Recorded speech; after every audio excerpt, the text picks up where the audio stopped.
Si je rappelle que vous êtes la directrice de la CPAM de la Haute-Vienne.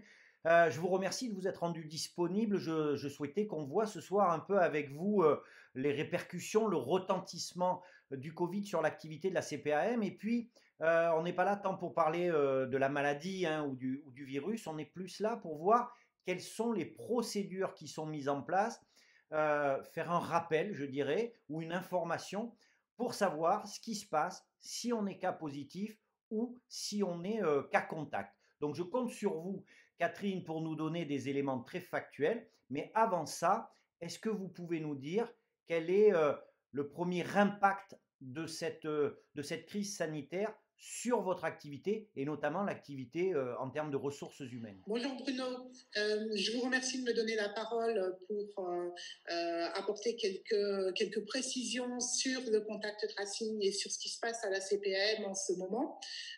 Il est vrai que le premier impact de l'épidémie pour nous, c'est un fort accroissement de notre volume d'activité sur les arrêts de travail que l'on reçoit et que l'on doit gérer, également sur les appels téléphoniques au 36-46, puisqu'on a une très très forte fréquentation avec beaucoup de questions de la part des assurés.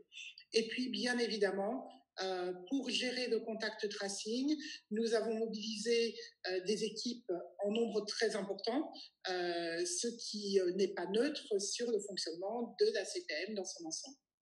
On le sait, hein, la crise s'installe, hein, on va repartir dans de nouvelles mesures. Je pense qu'il est important de rappeler les procédures si on est cas positif ou si on est cas contact. On va commencer par les cas positifs. Concrètement, quelles sont les procédures mises en place par la CPAM pour rentrer en contact avec les personnes qui sont cas positifs? Alors, si on est positif, avant même d'être interpellé par l'assurance maladie, on aura été prévenu par le laboratoire auprès duquel on a réalisé le test de dépistage. Ce qui fait que quand l'assurance maladie intervient, la personne elle a déjà eu l'information par le labo, voire aussi par son médecin traitant. Donc, qu'est-ce que nous faisons, nous, assurance maladie? Nous commençons par envoyer un SMS à la personne positive pour lui dire qu'on va bientôt l'appeler et qu'elle prépare tous les éléments dont on a besoin pour faire le tracing. Et ensuite, on l'appelle systématiquement, en principe dans les 4 heures qui suivent l'arrivée de l'information. Et là, on trace avec elle toute la liste des personnes qu'elle a rencontrées et qui sont potentiellement ses cas contacts. On va aussi répondre à toutes ces questions par rapport à l'isolement, par rapport au traitement, si toutefois son médecin ne lui a pas déjà donné tous les éléments d'information. Donc ça, c'est un contact téléphonique systématique et qui est vraiment essentiel pour le cas positif. Merci beaucoup pour ces informations, c'était extrêmement clair. Est-ce qu'on peut être aussi clair pour ce qui concerne les cas contacts? Quels sont, là aussi, les dispositifs mis en place? De quelle façon communiquez-vous avec les cas contacts? Et peut-être aussi, de quelle façon invitez-vous les cas contacts à communiquer avec vous? Alors, pour la personne qui est cas contact, comment les choses vont se passer?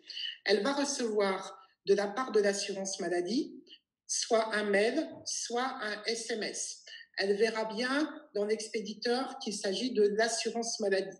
Surtout, il faut qu'elle ouvre ce mail ou ce SMS sans tarder, parce qu'à l'intérieur, elle va y trouver toutes les informations dont elle a besoin.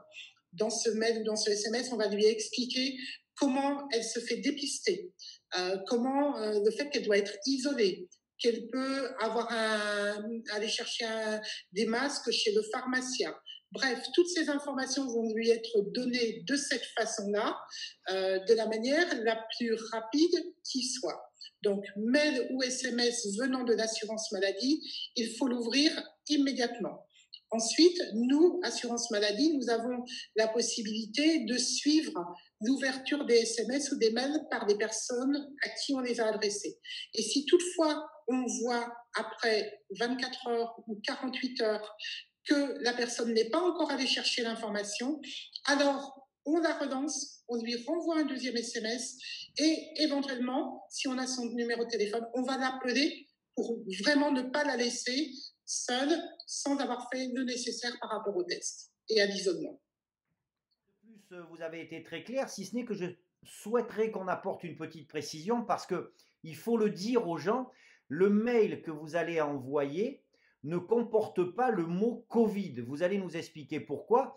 Et c'est pour ça qu'il faut être particulièrement attentif et bien dire aux gens, je crois, que le moindre mail qu'ils reçoivent d'Amélie, ils doivent l'ouvrir. C'est après l'avoir ouvert qu'ils auront vu qu'on parle bien de Covid. Et puis la deuxième chose, c'est bien gentil, mais tout le monde n'a pas forcément ni une adresse mail, ni un téléphone multimédia. Donc à ce moment-là, Catherine, que font vos équipes?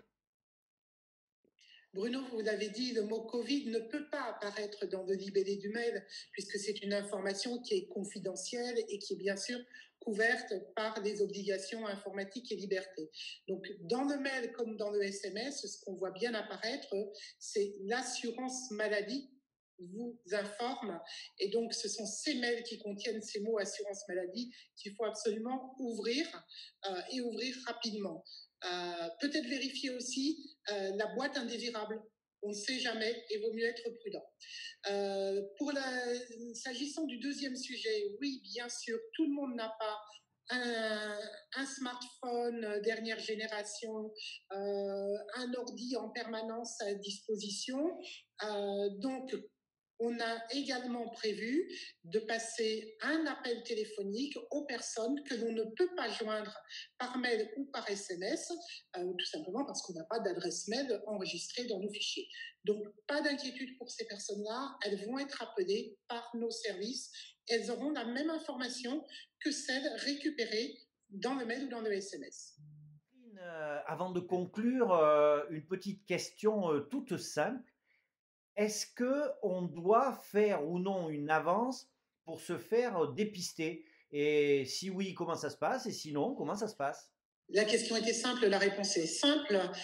Pas d'avance des frais pour se faire dépister et prise en charge à 100% par l'assurance maladie. Il faut également savoir, parce qu'on a entendu parler des files d'attente devant les laboratoires pour avoir un rendez-vous, il faut savoir que quand on est cas contact identifié par l'assurance maladie, on est prioritaire pour obtenir un rendez-vous pour se faire dépister. Merci beaucoup pour toutes ces informations. Est-ce que vous avez un dernier message éventuellement à l'attention de l'ensemble des assurés qui sont peut-être eh bien, censés rentrer en contact avec vous ou recevoir de vos nouvelles? Je pense qu'un message important pour conclure, c'est de dire que l'information par rapport à la procédure, au dépistage, à l'isolement, bien évidemment, elle est apportée à travers le mail, le SMS, l'appel téléphonique, tout ce qu'on a déjà dit tout à l'heure, mais également, chacun peut la trouver sur Amélie. Chacun peut la trouver sur le site de l'ARS, sur le site du ministère.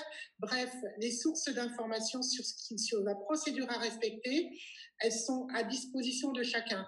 Donc, quand on a juste une question d'ordre général, il vaudra mieux aller consulter Amélie plutôt que d'essayer d'appeler les lignes de la caisse primaire qui sont très vite à saturation compte tenu du volume des cas que l'on a à traiter en ce moment.